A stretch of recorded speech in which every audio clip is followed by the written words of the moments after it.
একটা যুদ্ধকালীন পরিস্থিতিতে এসআইআর নিয়ে আসা হলো। আজকে এটা ক্লিয়ার করা হলো না যে 50 লক্ষ মানুষের নাম বাদ গেছে, তারা ভোট দিতে পারবেন কিনা। নির্বাচন কমিশন এই ব্যাপারে কোনো আলোকপাত করতে পারেনি। নির্বাচন কমিশন আলোকপাত করতে পারেনি। আমরা পশ্চিমবাংলার বাসী হিসেবে জানতে চাই এখানে কত রোহিঙ্গা আছে। আজকেও সেই সংখ্যাটা কেন্দ্র সরকার এবং নির্বাচন কমিশন জানাতে পারলো না। কিন্তু বিজেপি নেতারা প্রত্যেক সভায় প্রত্যেক মিটিংয়ে বলেছেন 1.5 কোটি মানুষের নাম বাদ যাবে। যেন কোনো বাজারে বলি চলছে। পশ্চিমবাংলায় এইভাবে গণতান্ত্রিক ক্ষমতা দখল করতে বিজেপি কোনোদিনই পারবে না।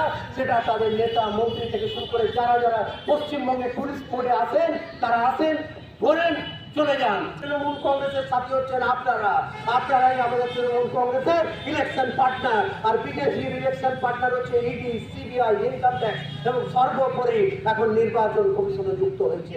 তারা দেশের একটা সিস্টেমটাকে নষ্ট করে দিতে চায়, দেশের যে গণতন্ত্রের সিস্টেম সেটাকে নষ্ট করে দিতে চায়। আর আজকে আমার আপনার অধিকার, প্রত্যেকের অধিকার সুরক্ষিত রাখার জন্য লড়ছেন এক ও দ্বিতীয় মমতাময়ী মা মমতা বন্দ্যোপাধ্যায় এবং মাননীয় অভিষেক বন্দ্যোপাধ্যায়। আসুন আমরা সকলে মিলে, আমরা জানি আপনারা চতুর্থবার তৃণমূল কংগ্রেসকে নির্বাচিত করবেন মাননীয় মুখ্যমন্ত্রী শ্রী মমতা বন্দ্যোপাধ্যায়কে, কিন্তু সেই নির্বাচনে এত বেশি ভোটে নির্বাচিত করুন যেন তার আওয়াজ দিল্লি পর্যন্ত যায় এবং আমরা একদিন আমাদের দিদি মাননীয় মমতা বন্দ্যোপাধ্যায়কে ভারতবর্ষের প্রধানমন্ত্রী রূপে দিল্লির মসনদে দেখতে পাই।